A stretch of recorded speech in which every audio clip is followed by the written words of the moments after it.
जो अभी के संदर्भ में आप नेशनल हेराल्ड के विषय में मीडिया के माध्यम से देख रहे हैं, तमाम अखबारों में यह खबर भी चल रहा है उस विषय में किस प्रकार से सोनिया गांधी, राहुल गांधी, ये परिवार के दो अहम सदस्य, गांधी परिवार के दो अहम सदस्य, ये नेशनल हेराल्ड के केस में उनका नाम आया है और ईडी ने, एनफोर्समेंट डायरेक्टरेट ने 15 अप्रैल को एक चार्जशीट दाखिल किया है।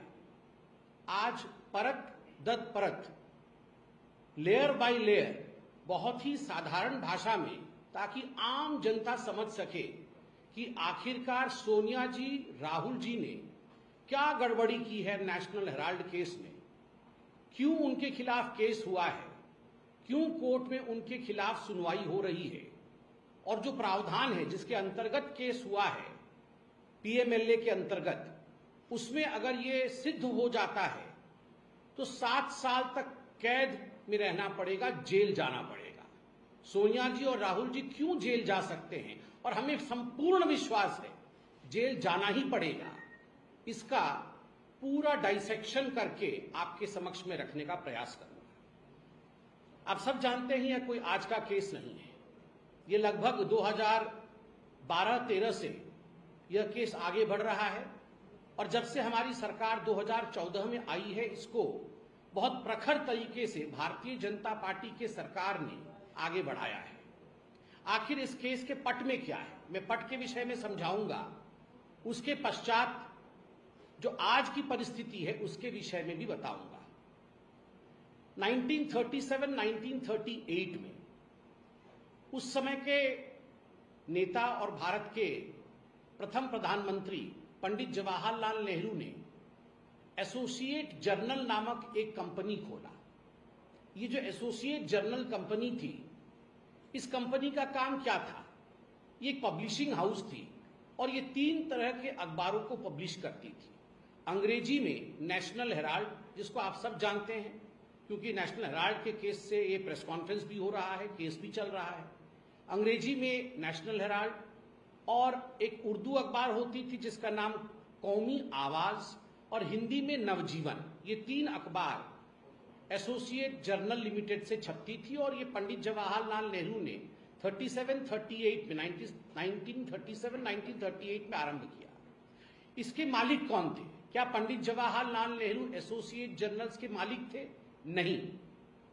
पंडित जवाहरलाल नेहरू ने 5000 जो स्वतंत्रता संग्रामी थे, 5000 फ्रीडम फाइटर्स, उनको एकत्रित किया और उनको शेयर होल्डर बनाया। ये 5000 स्वतंत्रता संग्रामी जो शेयर होल्डर बने, और शेयर होल्डर बनने के बाद उन्होंने यह कंपनी चालू किया। इसलिए यह कंपनी नेहरू जी की बपौती नहीं थी, यह कंपनी नेहरू जी के परिवार की कंपनी नहीं थी, यह इन शेयर होल्डर्स की कंपनी थी जो फ्रीडम फाइटर्स थे। आगे चलकर इस कंपनी ने कि हम पब्लिशिंग हाउस हैं, हम जनता के लिए न्यूज छापते हैं, इसलिए हम कोई बिजनेस नहीं करते हैं, तो हमें कंसेशनल रेट पे भिन्न भिन्न जो सरकारें हैं वो जमीन दे।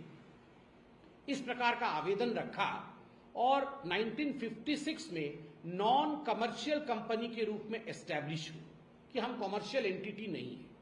उसका नतीजा क्या रहा?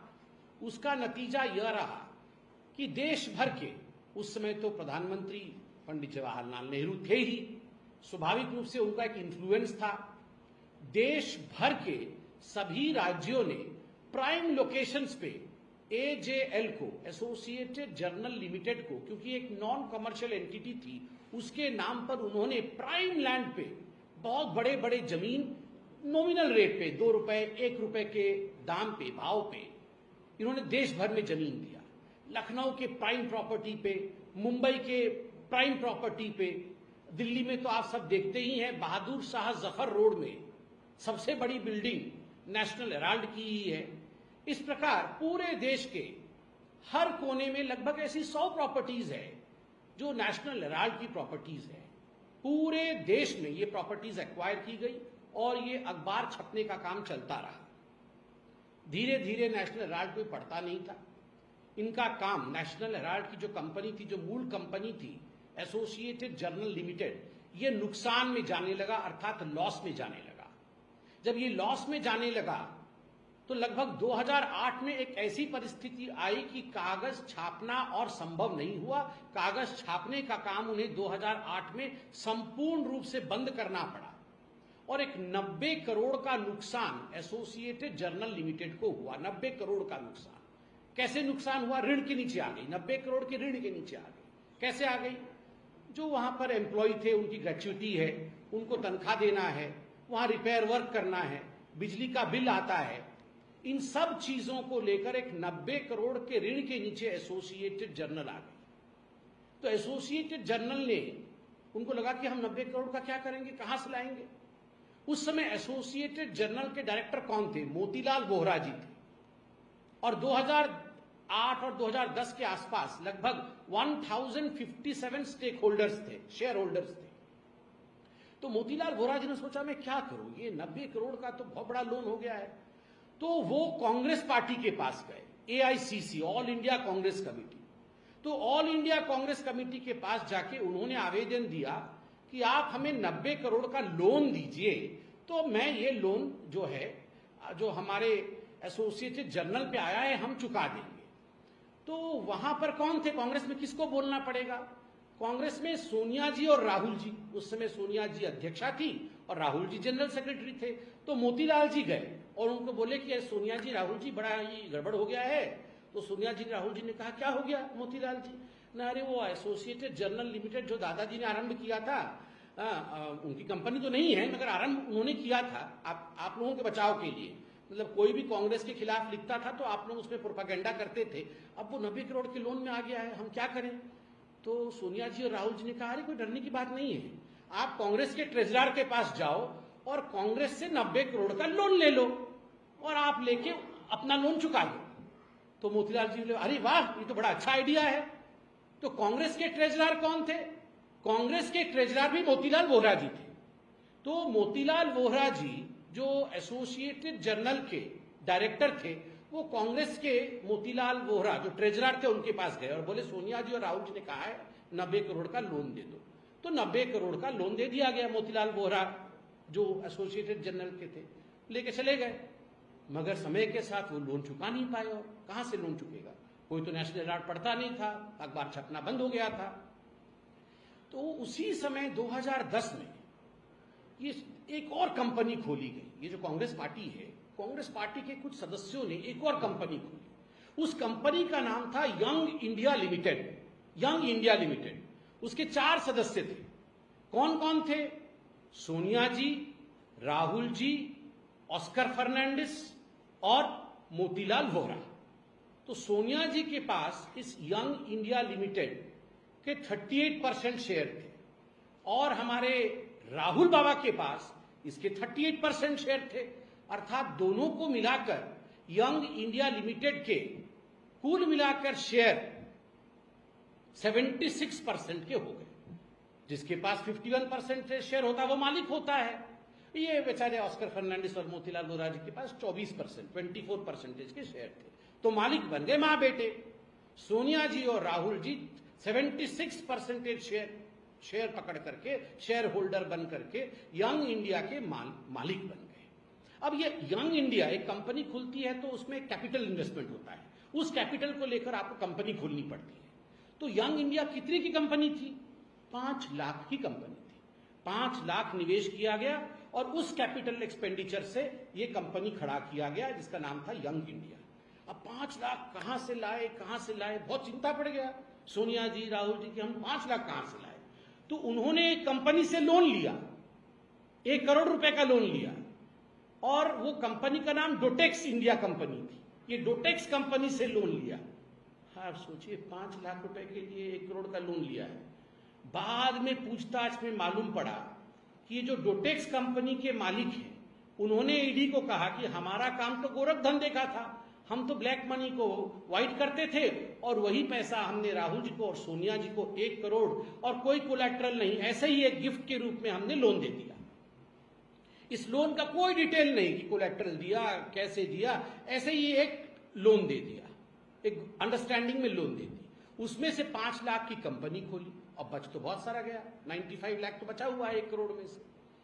तो यंग इंडिया ने एक सुझाव दिया। यंग इंडिया में मोतीलाल वोरा जी भी थे, तो राहुल जी और सोनिया जी ने बुलाया मोतीलाल वोरा जी की, मोतीलाल जी जरा सुनिए। तो मोतीलाल जी गए राहुल जी और सोनिया जी के पास यंग इंडिया में। तो राहुल जी और सोनिया जी ने मोतीलाल वोरा जी को बोला कि अरे यंग इंडिया वाले मोतीलाल वोरा जी, आप ऐसा करो, आप हमारा एक प्रपोजल लेके जरा एसोसिएटेड जर्नल के मोतीलाल वोरा जी के पास जाओ और उनको बताओ कि आप 90 करोड़ लोन कांग्रेस पार्टी का चुका नहीं पा रहे हैं, तो आपकी जो लोन है वो हम खरीद लेंगे, यंग इंडिया खरीद लेगी, एवज में हम 50 लाख रुपए देंगे और लोन हम चुकाएंगे। तो मोतीलाल वोरा जी जो यंग इंडिया के थे बोले, वाह ये तो बड़ा अच्छा आइडिया है, मैं जाता हूं एसोसिएटेड जर्नल के यंग जो मोतीलाल वोरा जी हैं डायरेक्टर, उनके पास मैं जाता हूं। तो यंग इंडिया के डायरेक्टर मोतीलाल वोरा राहुल जी और सोनिया जी के कहने के बाद उनका प्रस्ताव लेके एसोसिएटेड जर्नल के जो मोतीलाल वोरा थे उनके पास गए और बोले ऐसा है कि यंग इंडिया हमारी कंपनी है, आपके पास 90 करोड़ का लोन है कांग्रेस पार्टी का, तो आप ऐसा करिए, हमें आप ये लोन दे दीजिए, बेच दीजिए, आपके लोन को हम चुकाएंगे, यंग इंडिया चुकाएगी, और एवज में हम आपको 50 लाख रुपए देते हैं। तो मोतीलाल वोरा जो एसोसिएटेड जर्नल के थे उनका, वाह 50 लाख आप देंगे भी और हमारा लोन भी चुका देंगे, एग्रीड, हम मानते हैं इस बात।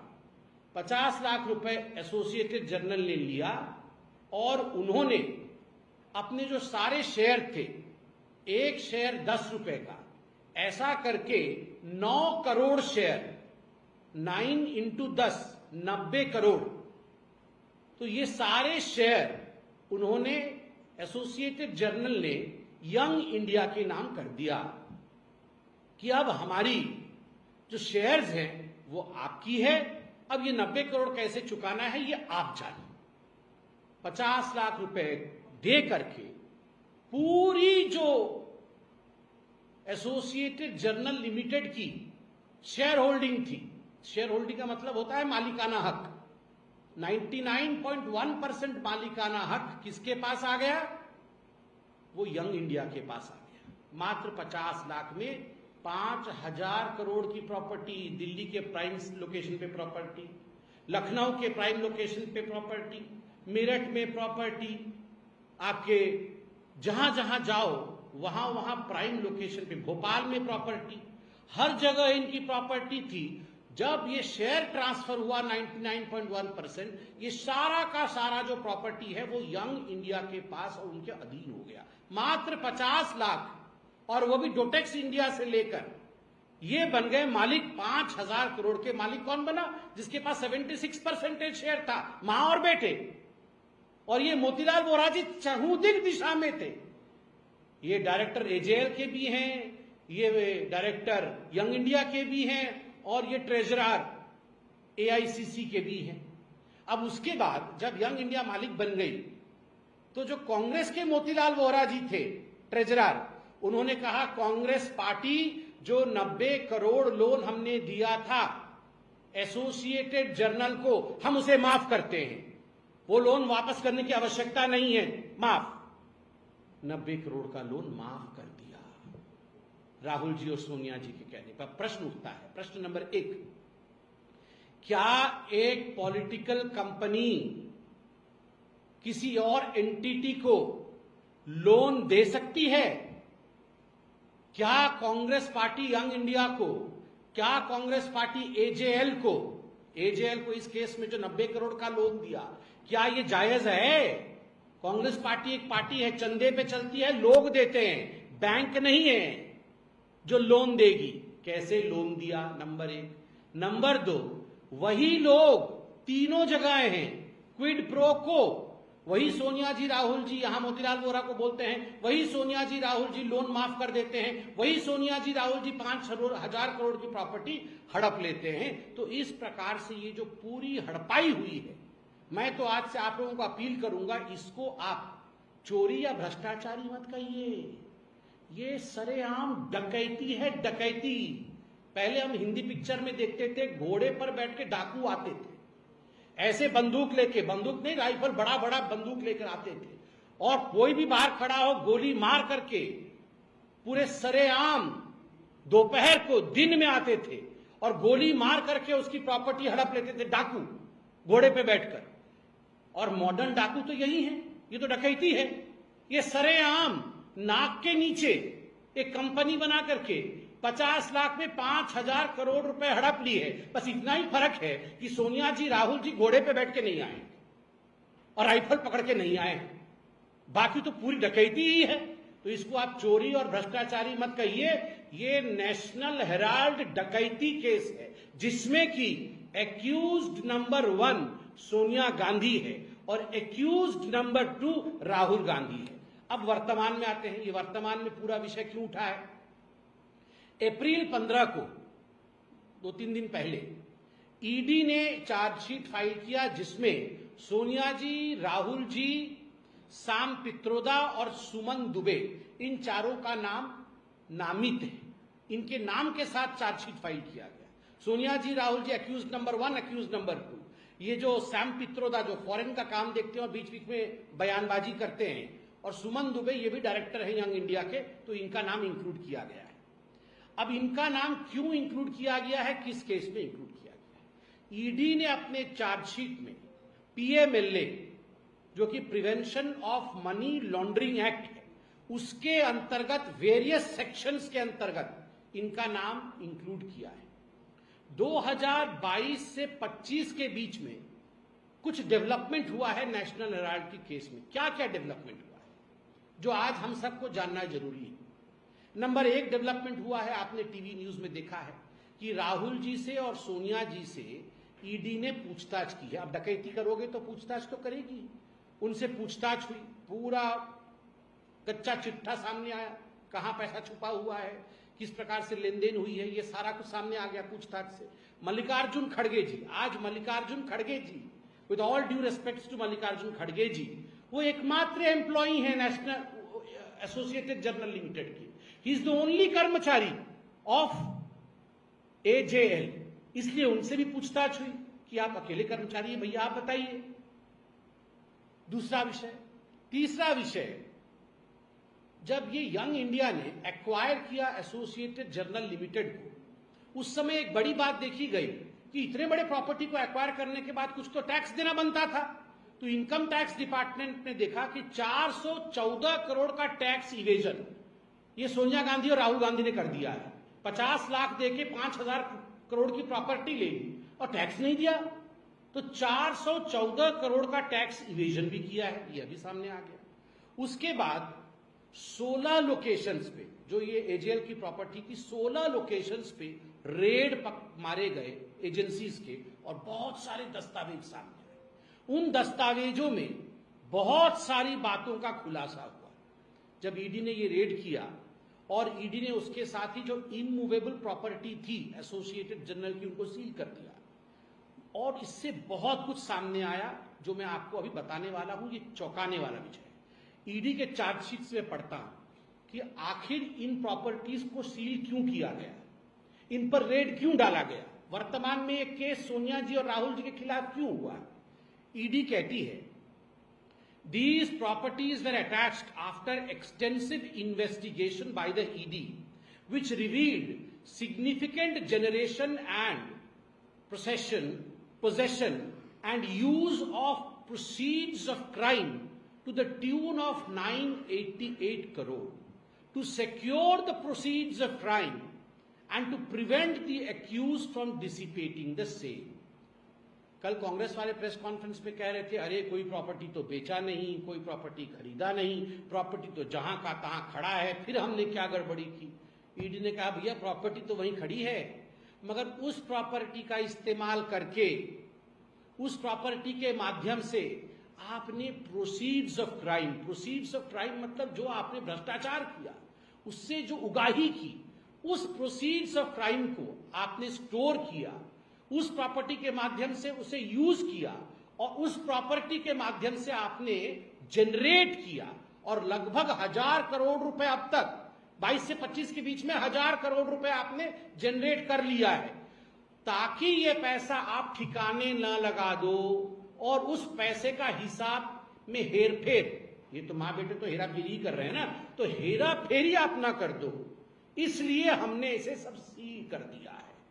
अब क्या प्रोसीड्स ऑफ क्राइम थे जो ईडी ने अपने चार्जशीट में लिखा है? 3 महत्वपूर्ण प्रोसीड्स ऑफ क्राइम लिखा है। ये बिल्डिंग्स तो थी ही, मगर इन बिल्डिंग्स के माध्यम से बोगस डोनेशन, कि हम डोनेशन देंगे जी, 18 करोड़ के बोगस डोनेशन हुए। हम नेशनल हेराल्ड को, हम आपके कॉज के लिए डोनेशन देना चाहते हैं। अब देखिए, ये जो यंग इंडिया कंपनी थी, ये तो नॉन प्रॉफिट ऑर्गेनाइजेशन है। नॉन प्रॉफिट ऑर्गेनाइजेशन का मतलब है हम कोई प्रॉफिट नहीं कमाएंगे, हम रियल एस्टेट का काम नहीं करेंगे, हम क्या करेंगे?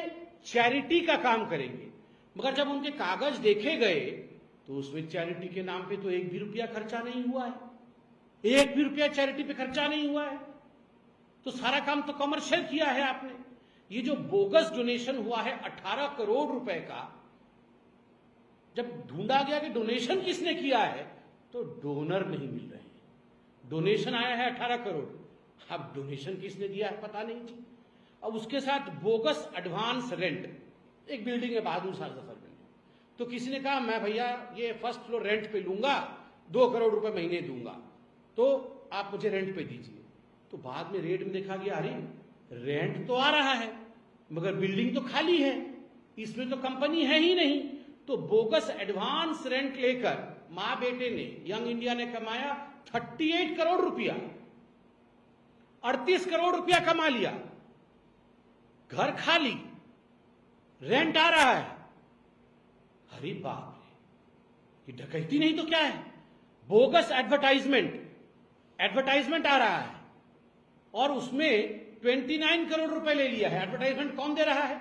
अब सोचिए कि मां बेटे के पास 100 करोड़ रुपए है, उसको वाइट करना है, तो वो क्या करेंगे? वो जाके बोलेंगे उन्हीं के कांग्रेस के नेता को, तुम्हारा जन्मदिन कब है? बोलेगा मेरा जन्मदिन परसों है। बोलेगा अच्छा तुम ये लो 50 लाख रुपए, जाओ जरा जाके एजेएल को दो, 50 लाख रुपए का वो एडवर्टाइजमेंट तुम्हारे जन्मदिन पे निकालेगी और फिर लाके 50 लाख रुपए हमें ही दे देना। तो 50 लाख रुपए वाइट हो गया। वो कांग्रेस का किसी का happy birthday Guddu Buddu, Congress party, ये हाथ का चिन्ह, बस गुड्डू बुड्डू का हैप्पी बर्थडे, और वहां जो है 100 करोड़ का वो वाइट बन गया। तो ये धंधा चल रहा था उसके अंदर, और पूरी तरह से ईडी ने पूछताछ इत्यादि करने के बाद bogus donation, bogus advance rent और बोगस एडवर्टाइजमेंट का काम, गोरख धंधा का खुलासा किया है। अब बहुत सारे सवाल है। ये जो एसोसिएटेड जर्नल लिमिटेड के शेयर्स आपने यंग इंडिया को दे दिए, 99.1% की मालिक हो गई यंग इंडिया। ये शांति भूषण जी लॉ मिनिस्टर थे इंडिया के, और मार्कंडेय काटजू जी ये सुप्रीम कोर्ट के जाने माने जस्टिस थे, ये सब भी शेयर होल्डर थे।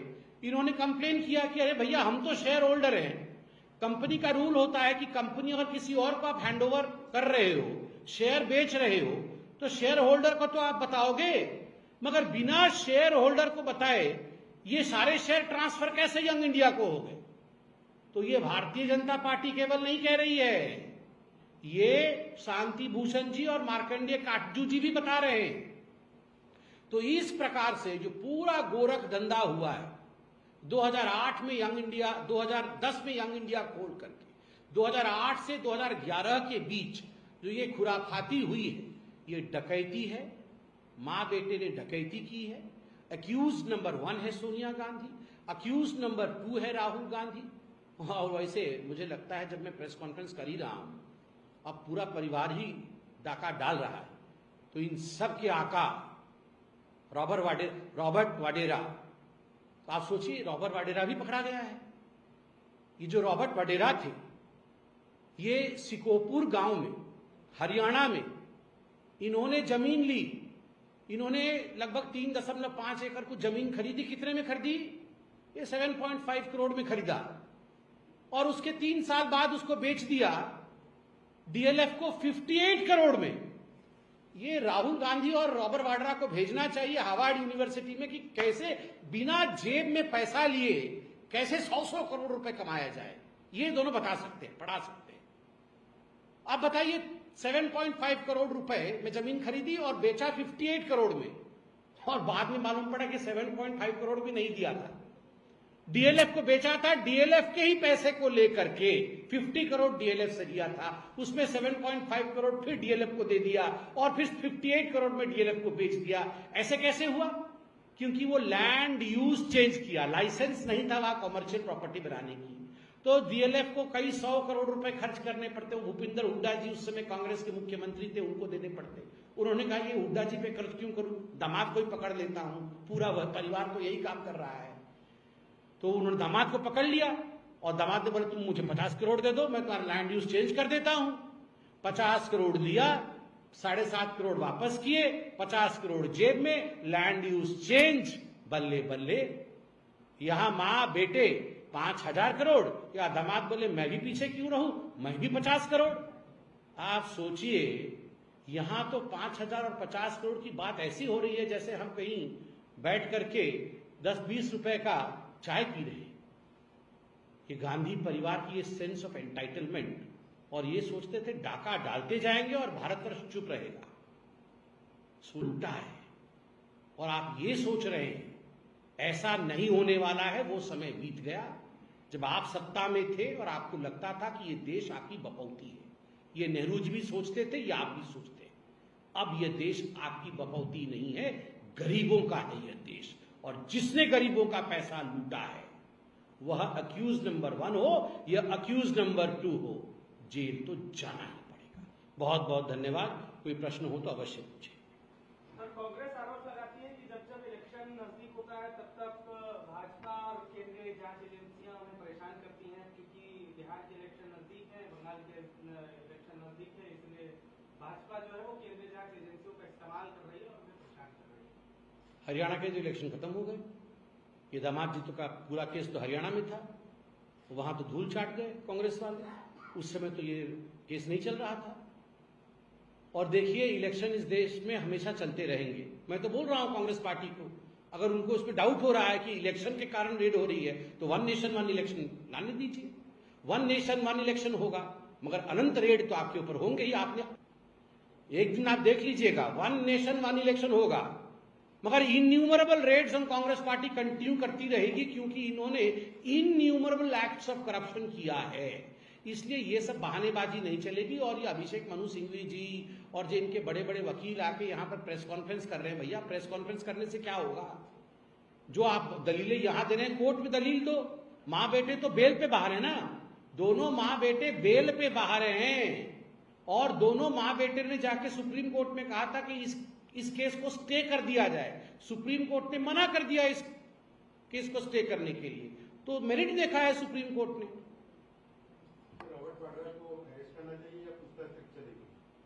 देखिए, हम बदले की भाव से कुछ नहीं करते हैं। ये जो सरकार है ये बदले की भाव से काम नहीं करती है, तथ्यों के आधार पर काम करती है। No vendetta, only data.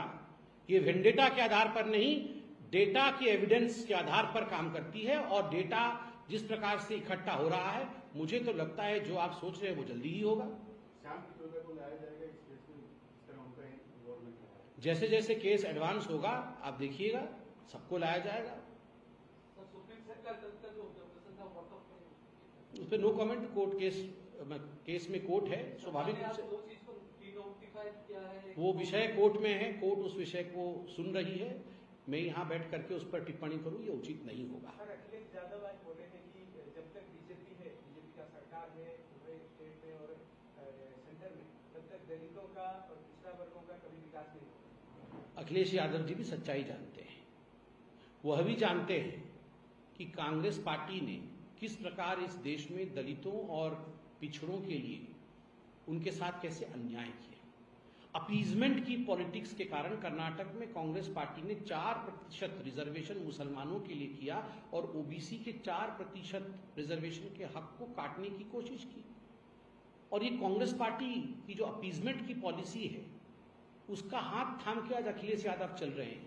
Akhilesh Yadav ji को पता नहीं है शायद वैसे एक बार तो वो धक्का खा चुके हैं, जो अच्छे लड़के निकले थे, उन अच्छे लड़कों का क्या हुआ वो हश्र भी हमने देखा है, इस बार भी देखेंगे। धन्यवाद।